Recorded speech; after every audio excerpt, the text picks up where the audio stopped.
My name is Eleanor Vance. I'm 68 years old, and I've always believed in giving without expecting anything in return. Until the day my daughter held my £5 million check over a candle and told me that if she couldn't have it, nobody would. She laughed as it burned. I did not. I silently picked up the phone and called my solicitor.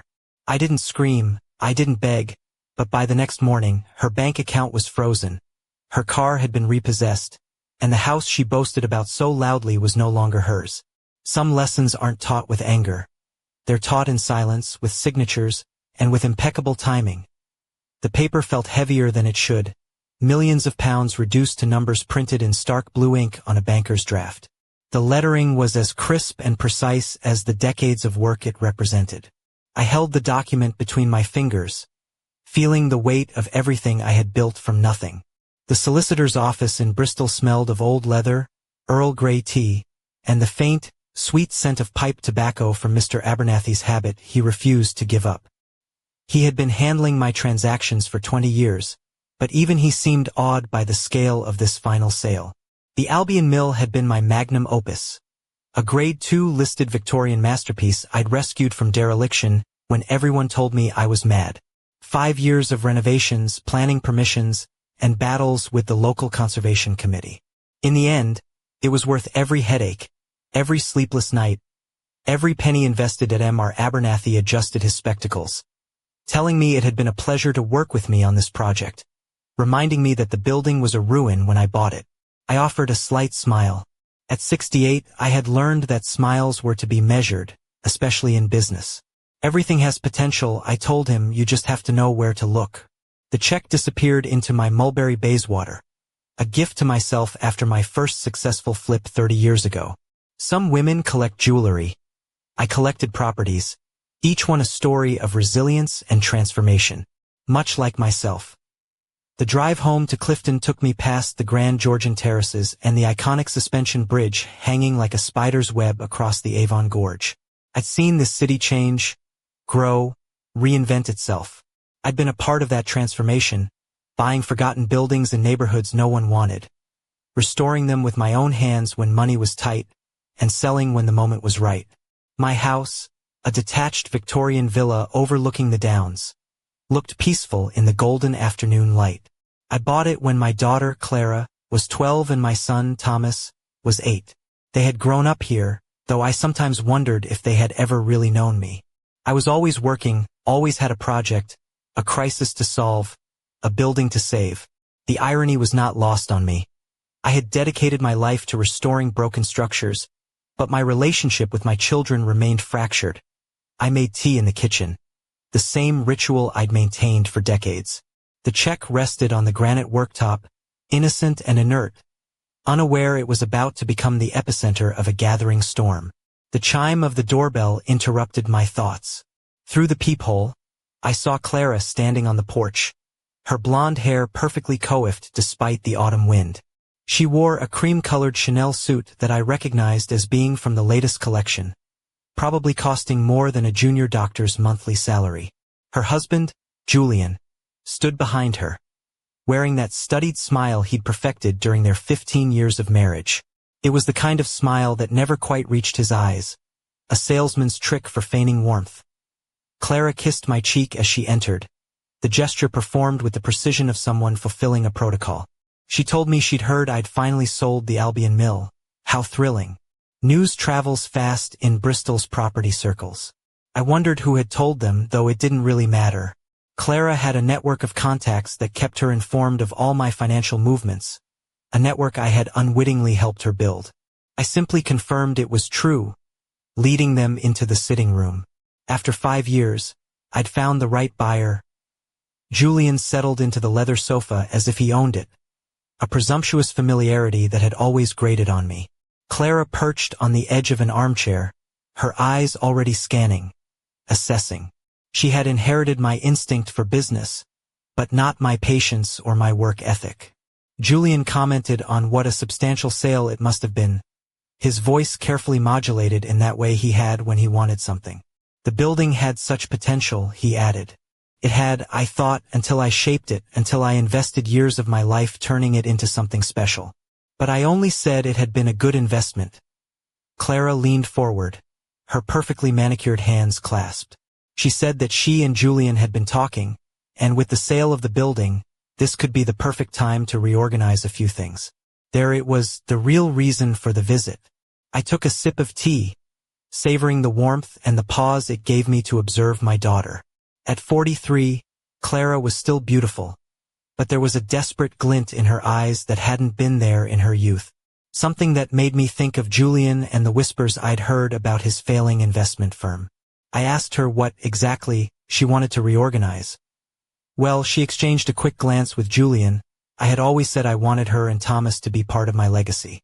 Now that I had this liquidity, they thought it might be time to make that transition. The word liquidity sounded alien on her lips, too technical, too rehearsed. I recognized Julian's coaching in that phrase. I calmly told her that I had plans for that money. Her voice tensed slightly as she asked what kind of plans. I explained my intention to set up a family trust, to ensure the remaining properties were maintained and managed properly for future generations. That meant I would still be controlling everything. Clara stood up, her composure beginning to crack. She reminded me of my age, 68, and questioned whether it was time for me to trust them. Trust them. The words hung in the air like cigarette smoke. I looked at my daughter, this woman I had raised alone after her father left, to whom I had given every opportunity one never had. I saw the years of family dinners where she criticized me for working too much, the school plays where she blamed me for not being present enough, the wedding and baby showers where she treated me like a walking cash machine that I kept my voice firm, telling her I had worked for 40 years to build this portfolio. I did it alone, while raising her and Thomas, while maintaining this house, while paying for their private schools and universities. I was not about to simply hand it over because she had decided the time was right. Julian cleared his throat, suggesting that Clara was only proposing a more equitable distribution. After all, he pointed out, she and Thomas were my natural heirs. I fixed him with a stare, telling him plainly that this was not his conversation. The silence that followed was thick, like the air before a thunderstorm. Clara paced the room, her heels clicking against the polished oak floor. I recognized the signs. She was losing control. And when Clara lost control, things turned ugly. She spun to face me, her eyes blazing with a fury I had rarely seen. She accused me of using money as a weapon my whole life. When she was a child, she claimed, I used work as an excuse not to be present. I had to work to give us security, I used to say. One day you'll understand, I'd promised. Well, now she understood. She understood that I had always loved my damned buildings more than my own children. The words hit me like physical blows, each one carefully chosen to wound. But I had faced down ruthless businessmen, dishonest contractors, and condescending bankers. A manipulative daughter was not going to break me. I stood up slowly, telling her I gave her everything I could. I paid for her university, her wedding, the deposit on her first house. I never asked for a penny back. But that didn't mean she was entitled to my entire life's work. She screamed that she only wanted half, only what was fair. She had endured having a cold, distant mother her whole life, one all her friends were afraid of, one who could never relax enough to be a real mother. Each accusation was like a shard of glass grinding into old wounds. Yes, I had worked hard. Yes, I had missed school plays and recitals. But I had also worked 3 jobs when her father left. I had slept 4 hours a night to pay for her piano lessons and summer camps. I had sacrificed my dreams, my youth, my relationships to give them a life I never had. I said no. Simply no. She would not be receiving half the money from the sale. She would not be receiving anything until I died. And only then if she decided she could treat me with the basic respect any human being deserves. Clara stood motionless for a moment, as if she couldn't process what she'd heard. Then something snapped in her expression. She declared I was exactly the cold, selfish woman she always thought I was. My whole life had been about control, she spat, about keeping them dependent on me so they couldn't escape. She walked to my handbag, pulled out the check, and for a moment, I thought she was going to run with it. Instead, she held it aloft like a flag of war. She said that if she couldn't have it, then no one could. Before I could react, Clara produced a gold St. DuPont lighter from her own handbag. The chime of the doorbell echoed like a gavel calling a court to order. I rose from my chair, my joints protesting the tension of the last few minutes. But my mind was clearer than it had been in years. The ashes of the check were still scattered on the floor, a silent, gritty testament to the depths to which my daughter had sunk in her desperation. Amelia Rowe entered like a controlled hurricane contained within a bespoke black trouser suit. At 52, she had perfected the art of elegant intimidation. Her silver hair was swept into a severe chignon. Her eyes, framed by sharp, modern glasses, were like polished shields, and she possessed a presence that could make the most arrogant of opponents reconsider their life choices. Her heels, Jimmy Choo's, I noted with some approval, made a decisive click on the oak floorboards. She carried her leather briefcase like a weapon, and her gaze swept the scene with the precision of a surgeon assessing a wound. She greeted me with a brief but firm embrace, then turned to Clara and Julian with a smile that was all teeth and no warmth. "What an interesting family gathering," she remarked. Clara had scrambled to her feet when Amelia entered, her hands trembling slightly as she smoothed down her skirt. Julian remained frozen on the sofa, but I could see his fingers drumming a nervous rhythm against his knee. I gestured towards the burnt remains, explaining that, as she could see, we'd had a little incident. Amelia approached the ashes, retrieved her phone, and began taking photographs from various angles. Each click of the shutter sounded like a nail being hammered into a coffin. "Intentional destruction of property," she murmured, more to herself than to us, the value estimated at £5 million exactly. Clara took a step forward, telling Amelia to stop the theatrics. It was just a moment of frustration, she insisted, offering to compensate me for any inconvenience. Compensate? Amelia raised a perfectly sculpted eyebrow, her voice as sharp as broken glass. "Clara, you have just destroyed a financial instrument worth £5 million. In England, that constitutes a serious offense under the Criminal Damage Act 1971. The color drained completely from Clara's face. She protested that I was her mother, that it was family money. Amelia cut her off, retorting that kinship doesn't grant you immunity from the law, especially when there are witnesses. Her gaze flickered to Julian. "And video evidence." Julian finally spoke, his voice strained, certain we could resolve this like civilized adults. "Of course we can," I agreed, my voice retaining the calm I had perfected in decades of difficult negotiations. I asked Amelia if she would be so kind as to explain to Clara and Julian exactly what options we had now. Amelia opened her briefcase with precise, deliberate movements, removing a legal folder that seemed to have materialized from thin air. "Well," she began, "we have several options. The first would be to press criminal charges for criminal damage. The second would be a civil suit for damages. The third," she paused, looking directly at Clara, "would be a combination of both." "But I'm her daughter," Clara whispered, as if those words were a magical shield. "And she is your mother," Amelia replied, "the woman who worked 3 jobs to raise you, who sacrificed her youth to give you opportunities, who built an empire from scratch to secure your future. And you just literally burned the fruit of 40 years of her labor because you couldn't accept the word no." The silence that followed was so dense I could hear the ticking of the grandfather clock in the hall. Clara sank onto the armchair, her perfect composure finally crumbling. She asked me what I wanted her to do, her voice broken. For the first time in years, my daughter sounded like the little girl she used to be, before privilege and manipulation transformed her into this desperate woman. But the damage was done, and words could not reassemble the ashes on my floor. "I want you to understand the consequences," I said. "I want you to learn that you cannot destroy other people's things when you don't get what you want." Amelia closed the folder with a sharp snap. "For now," she announced, "we will proceed with caution. I would request a replacement check from the bank in the morning. Clara," she continued, "was to sign a written confession admitting to the destruction of the original check, along with an agreement for restitution." "Restitution?" Julian stood up abruptly, asking how much we were talking about.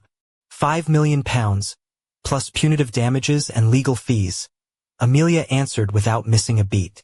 "Though I was sure," she added, "that I would be willing to be reasonable, provided Clara demonstrated a genuine change in attitude. I watched them both process this information. Julian was doing mental arithmetic, probably assessing how much they could liquidate from their assets. Clara just looked stunned. As if she were finally grasping the magnitude of what she had done, I announced I was going to make some fresh tea, needing a moment to process my own emotions. I asked Amelia to join me in the kitchen. In the privacy of my own home, surrounded by the familiar scent of tea leaves and lemon, Amelia leaned against the worktop and studied me with those perceptive eyes that had seen too many family dramas. She asked how I was really feeling. Tired, I admitted, filling the kettle. Tired of being seen as a cash machine. Tired of my sacrifices being minimized. Tired of being the villain in my own daughter's life story. Amelia told me that what Clara did today crossed a line, not just legally, but morally. I had been generous with her entire life, and she had responded with destruction. I knew. I placed the kettle on the hob, the familiar ritual giving me something to focus on. I asked for her recommendation. Amelia straightened up, her expression turning more serious. She advised me to let them believe they had won, for now. Let them think this confession and the restitution agreement were all that was going to happen. But tomorrow we would begin phase 2. We would freeze their access to the family trust accounts. We would revise my will. We would transfer the ownership of several of my properties into an irrevocable trust with Thomas as the contingent beneficiary. The suggestion hit me like a punch to the gut. Thomas, my son, who had maintained his distance from all this family toxicity. He worked as a history teacher in a state school because he believed in making a difference, not in accumulating wealth. He had called me only a handful of times in the last year, and each conversation had been polite but distant. Thomas? I questioned. He barely speaks to me. Exactly, Amelia said. He distanced himself from the drama, not from you. There's a difference. She came closer, placing a hand on my shoulder. She told me that Thomas respected the work I'd done, the sacrifices I'd made. He just couldn't stand to watch Clara manipulate me. Memories flooded back. Thomas at 16, defending me when Clara accused me of missing her school concert for a work emergency. Thomas at university, calling me every Sunday to ask how I was. Never asking for money, never complaining. Thomas at his graduation, proudly introducing me to his professors as the strongest woman he knew. I asked if she thought he would accept. Amelia believed Thomas understood responsibility, and she thought it was time I had an honest conversation with him about what had really been going on here. The kettle began to whistle, a piercing sound that cut through my thoughts. When we returned to the sitting room with the tea tray, Clara and Julian were whispering furiously on the sofa. They broke apart as we entered, their expressions as guilty as children caught in mischief. Julian announced that they had been discussing things and wanted to apologize. Clara, he explained, was stressed over some financial troubles they had been facing, and she had reacted badly. Financial troubles. There it was. The truth finally emerging like oil on water. This wasn't about childhood emotional wounds or family justice. It was about money, pure and simple. I asked what kind of troubles, keeping my voice neutral. Clara admitted that Julian's firm had run into some setbacks, and they'd had to use some of the trust accounts to cover expenses. Amelia and I exchanged a look. The trust accounts I had established for family emergencies, with the explicit condition that any withdrawal had to be approved by me. Amelia's voice was dangerously calm as she asked how much. Just 200,000, Julian answered quickly. It was temporary. They were going to pay it back as soon as 200,000 pounds? My voice rose for the first time that evening. You stole 200,000 pounds from the family trust. It's not stealing, Clara protested. I'm a beneficiary. I was entitled. You were entitled to ask permission, I interrupted. You were entitled to explain the situation and request a loan. You were not entitled to take the money without my knowledge. Amelia was already taking notes, her pen moving like a blur across the paper. This changes things considerably, she muttered. Julian stood up, his veneer of respectability finally cracking. He said we all make mistakes, that Clara had made a mistake today, that they had made a mistake with the trust. But we were family. Families forgive each other. Families respect each other, I retorted. Families don't destroy a lifetime's work in a tantrum.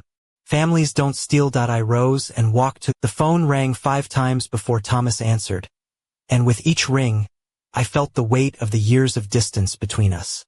When I finally heard his voice, deeper now at 35 but still with that careful, thoughtful cadence he'd developed as a boy, I almost hung up. He sounded concerned, asking if everything was all right, noting it was almost 10 at night. I began, unsure how to explain the events of the last 3 hours.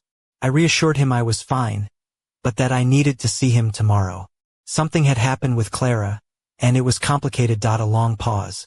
I could hear classical music in the background, something soft and baroque. He was probably marking essays or preparing lessons, as he did most evenings. My son, the teacher, who had chosen a life of purpose over a life of profit. He asked if Clara had done something. There was no surprise in his voice, just a weary resignation. I confirmed she had something illegal. The precision of his question surprised me. I asked why he would ask that. Because I know her, he said simply. And because Julian has been calling me for the last 2 weeks, asking about investment opportunities and if I knew when you were going to sell the Albion Mill. My stomach clenched. Julian had been calling him. Yes, he'd told him he didn't discuss business with me. But Julian had kept pressing. Something about securing the family's future. Thomas sighed. He said he should have told me, but he thought it was just Julian being Julian. I asked him to come tomorrow morning at 9, before Amelia arrived. Another pause. Amelia's involved? He asked. What exactly did Clara do? I repeated my request for him to come tomorrow. Please. He said he'd be there. After I hung up, I sat in the darkness of my sitting room, processing this new information. Julian had been probing Thomas, preparing the ground. This hadn't been a spontaneous outburst from Clara. It had been planned, calculated. The realization filled me with a coldness that was both liberating and terrifying. The morning arrived gray and damp, typical for an autumn day in Bristol. I woke before dawn, as I had for 40 years, and made coffee while checking the emails on my phone. 3 messages from the bank confirming the cancellation of the original check and the process for issuing a new one. 2 from Amelia with legal updates she had been working on late into the night. And 1 that made me stop cold. The sender was an anonymous Proton mail address, but the subject line was stark. The truth about Eleanor Vance. I opened the message with trembling fingers. The people of Bristol deserve to know how Eleanor Vance treats her own family. A mother who puts money before her children.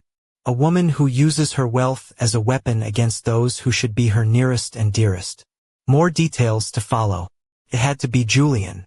This was his desperate play, trying to use public shame as leverage. But he had underestimated something fundamental. I had built my reputation on decades of honest work and ethical behavior.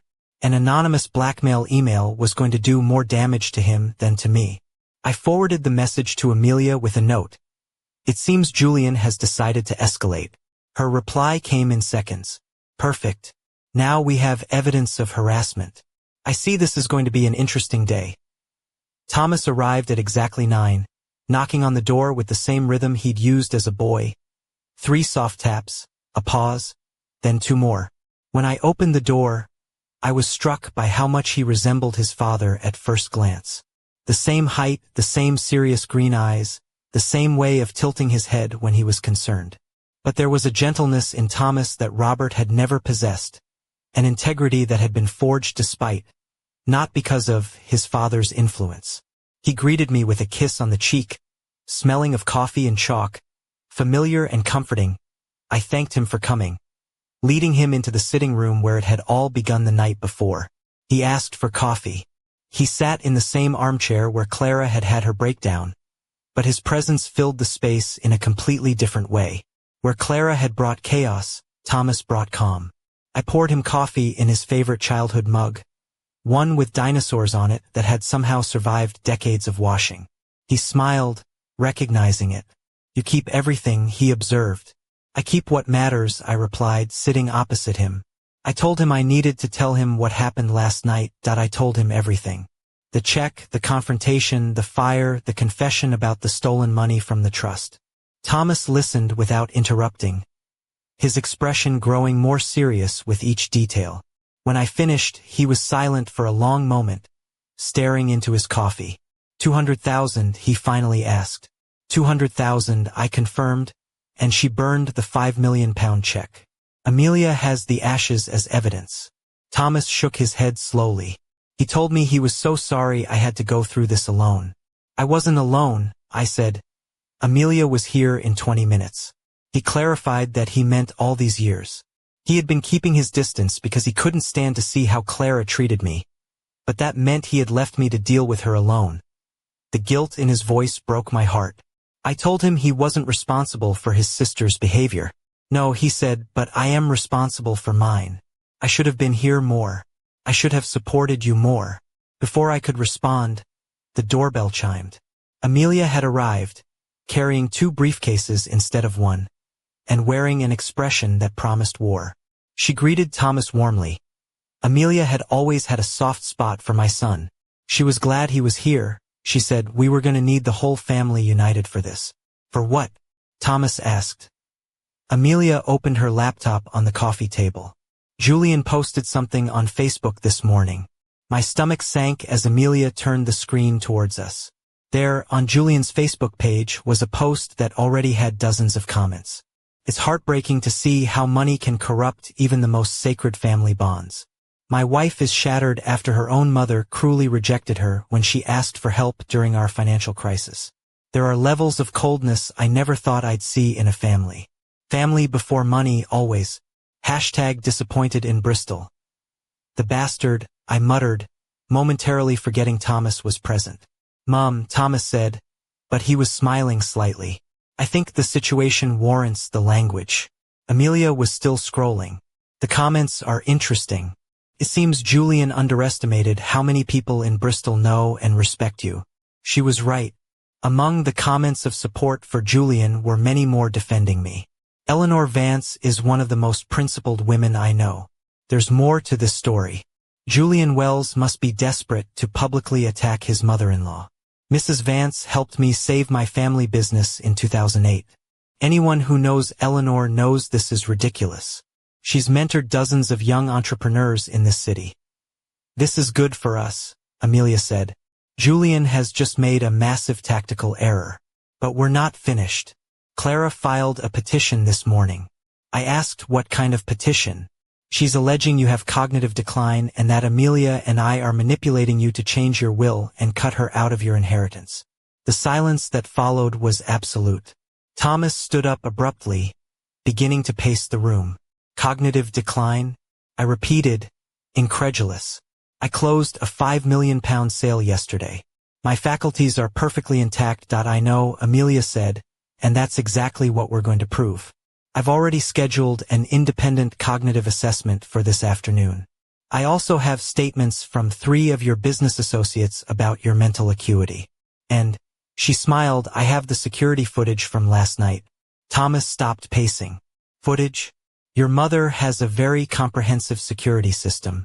The cameras captured the entire confrontation last night. The court will see exactly who was behaving irrationally. Court? Thomas asked. Clara is requesting a full hearing, I explained. She wants a judge to review my mental capacity and nullify any recent changes to my legal documents. But you haven't made any recent changes, Thomas pointed out. Amelia and I exchanged a look. Actually, I said, I'm about to. Clara is right about that, but not for the reasons she thinks. He asked what I meant. I took a deep breath. Thomas, I want to name you as my primary heir. The color drained from his face. What? No, Mom. I don't want your money. That's not why I'm here. I know, I said. And that's exactly why you should have it. He sank back into the armchair. This is too much. You can't. Clara is going to do what she always does, I interrupted. Manipulate, threaten, and try to get what she wants through drama. But for the first time in my life, I'm not going to let that stop me from making the right decision. Amelia opened one of her briefcases. Thomas, your mother wants to establish a charitable trust with you as the administrator. Most of the money would go to causes you both support: education, affordable housing, historic preservation. Your sister would receive a substantial but limited sum, secured in a trust she cannot touch until she's 50. How much? Thomas asked. 2 million, I answered. Enough to live The courtroom smelled of polished wood, old paper, and deferred justice. I sat between Amelia and Thomas, the respondent in a case that felt like a cruel irony, considering I was the victim in this whole sordid affair. Judge Margaret Foster presided from her bench with the commanding presence she'd developed over 20 years in the judiciary. I knew her by reputation. She had a sharp mind and little patience for theatrics. Clara was seated across the aisle with Julian and their solicitor, a man named Marcus Webb who looked more concerned with his billable hours than with justice. Clara wore a conservative navy blue dress and had clearly cried just enough before entering for her eyes to be red-rimmed but not puffy. It was a calculated performance, designed to elicit sympathy without looking disheveled. Your Honor, Webb began, rising to his feet. My client is here today with a heavy heart, concerned for her mother's mental well-being. The events of the night before last demonstrate a worrying pattern of erratic and vengeful behavior. Amelia had prepared me for this, but hearing the lies spoken with such legal authority still made me clench my fists. Thomas placed a hand on my arm, a silent anchor. Mrs. Clara Wells alleges that her mother, Eleanor Vance, is being manipulated by individuals seeking to profit from her personal fortune. Webb continued. We are requesting that the court order an independent psychological evaluation and place a stay on any changes to the estate planning documents until Mrs. Vance's mental capacity can be determined. Judge Foster peered at him over her spectacles. Mr. Webb, those are serious allegations. I trust you have substantial evidence to support them. We do, Your Honor. We call Clara Wells to the stand. Clara made her way to the witness box with measured steps, her heels clicking against the floor like a nervous metronome. She raised her right hand to swear an oath to tell the truth, and for a moment, I wondered if the words would burn her tongue as they left her mouth. Mrs. Wells, Webb began, tell the court about the events of the night before last at your mother's home. Clara settled into the witness chair, her hands clasped perfectly in her lap. I went to visit my mother to congratulate her on the sale of her property. It's something we've always celebrated together, her business successes. Lie number 1. Clara had never celebrated anything with me unless it came with direct financial benefits.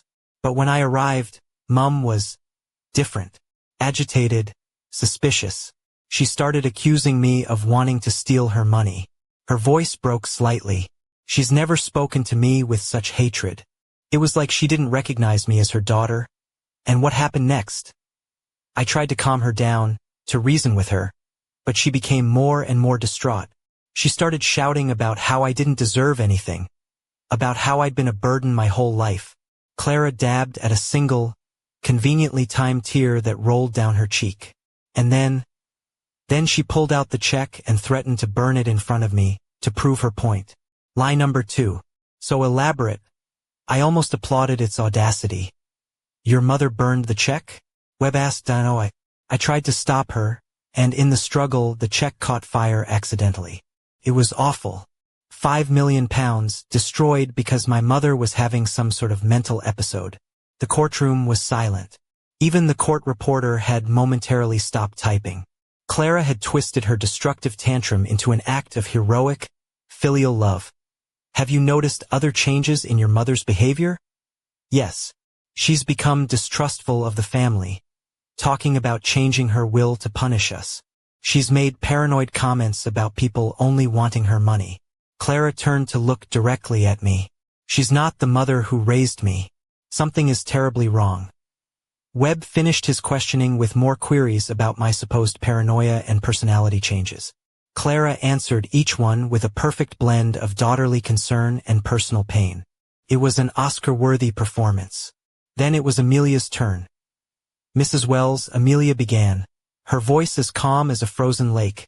When was the last time you visited your mother before the night before last? Clara blinked. Well, the last few weeks have been very busy. When, exactly?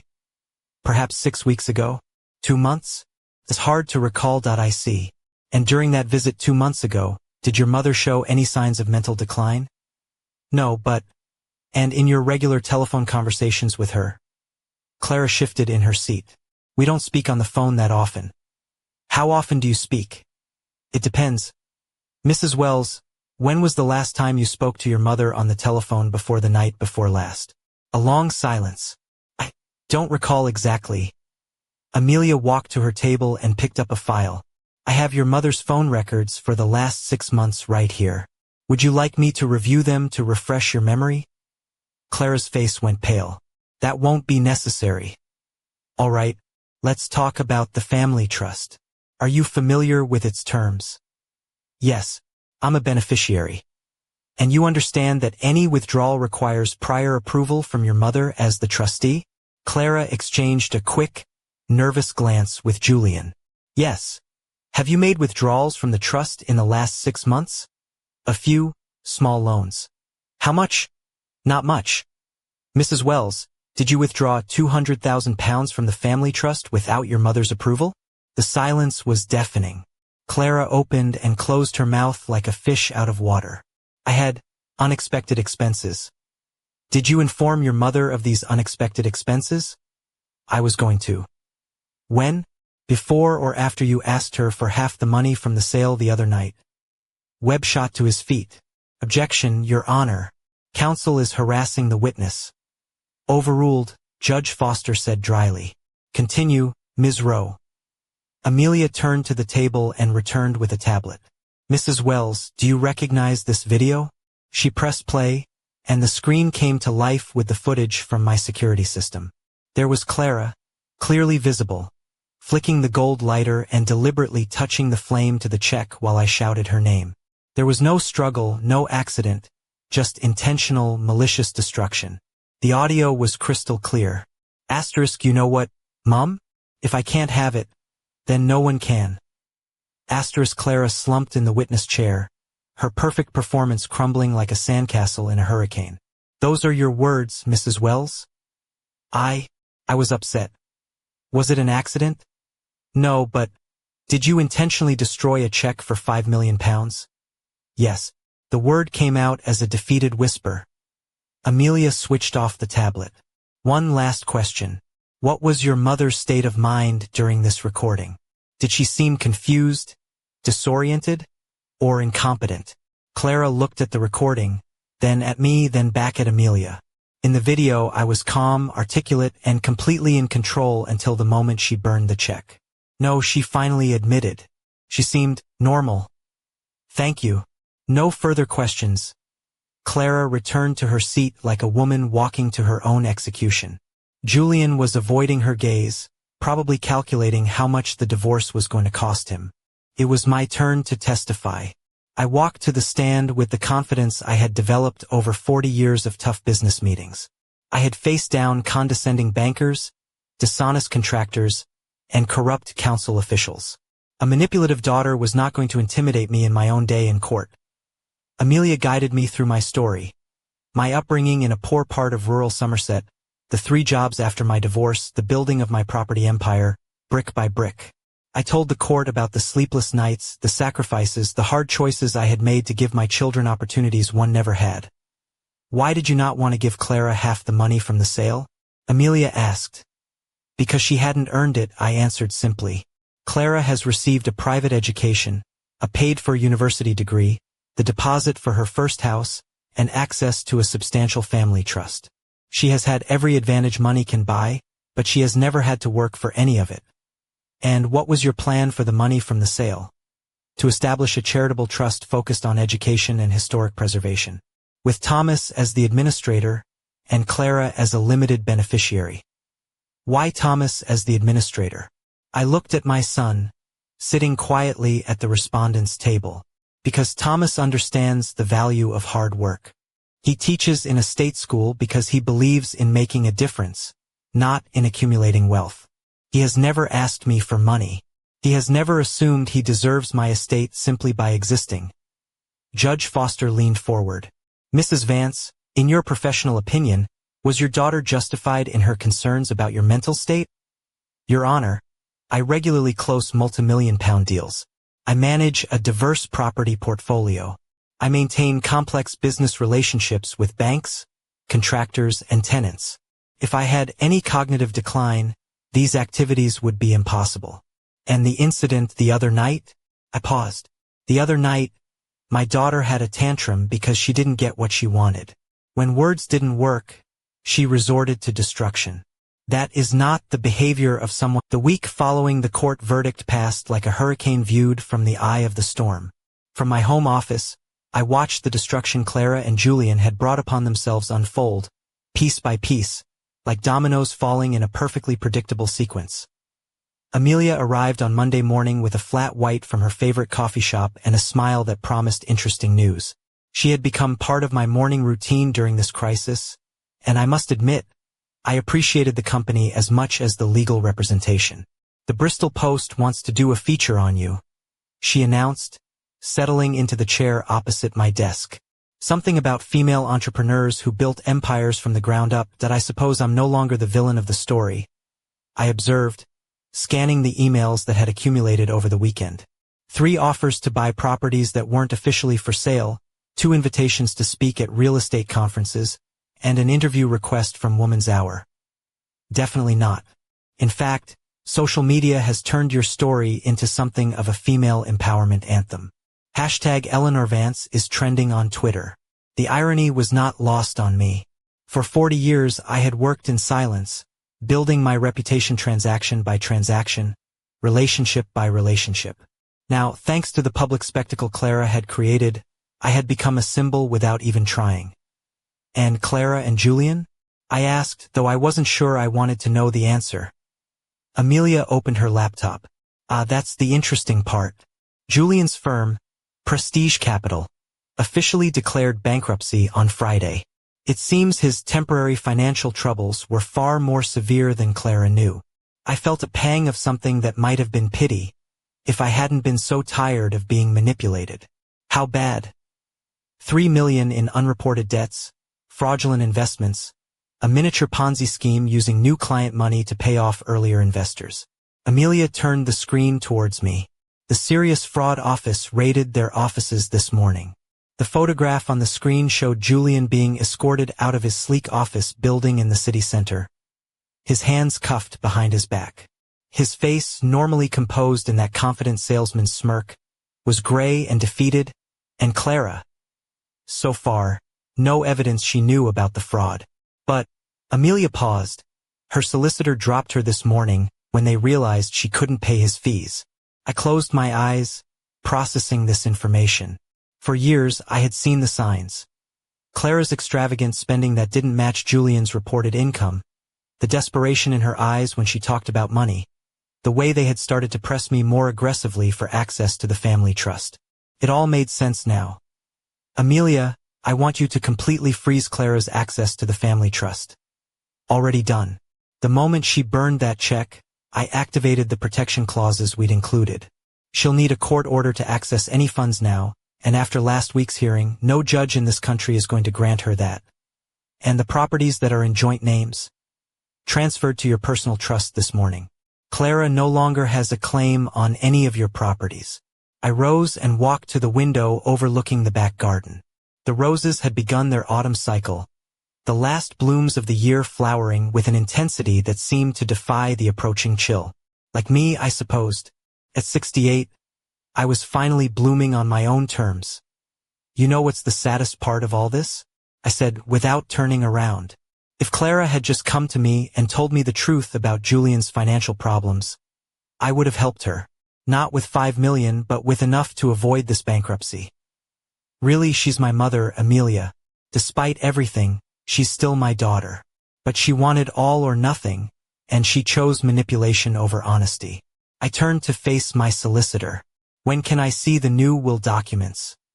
This afternoon. But there's something else you need to know. Amelia closed her laptop, her expression turning more serious. Thomas came to see me yesterday. My stomach sank. To refuse the inheritance. No. To ask about setting up an education fund for Clara. I stood motionless. What? He wants to set aside £100,000 from his share of the inheritance so Clara can get professional training or an education. He says if he's going to manage your legacy, he wants to make sure his sister has a chance to rebuild her life without relying on anyone else. Tears pricked my eyes. After all the years of distance, All the tense family dinners where Thomas sat in silence while Clara attacked me. He was still thinking of his sister's well-being. What did you tell him? That I would discuss it with you. But Eleanor, I think it's a beautiful idea. It would give Clara a chance to learn to stand on her own 2 feet, but with conditions. She'd have to complete an approved program, hold down a job for at least 2 years, and demonstrate financial stability before accessing the funds. I considered this as I walked back to my desk. Thomas had found a way to be generous without being naive, to show love without enabling manipulation. It was exactly the kind of balanced thinking I needed in an heir. Do it, I decided. But add one more condition. Clara has to publicly admit what she did and apologize. Not just to me, but to Thomas as well, for dragging him into this drama. And if she refuses, then the fund is distributed to scholarships for first-generation students at local further education colleges. Amelia smiled. Perfect. Thomas will be pleased. That afternoon, when the new documents were ready, I called Thomas to come and review them. He arrived straight from school, still with chalk dust on his fingers, and that tired but satisfied energy that teachers have at the end of a productive day. How are the students? I asked, as I poured tea. Year 10 are reading an inspector calls and having revelations about justice and morality. He answered with a smile. It's my favorite time of year. When they start to understand that literature can change how they see the world. Like you changed how I see mine, I said softly. Thomas looked at me, surprised. What do you mean? I mean that seeing your integrity, your compassion, your ability to forgive without being naive, has reminded me why I built all this in the first place.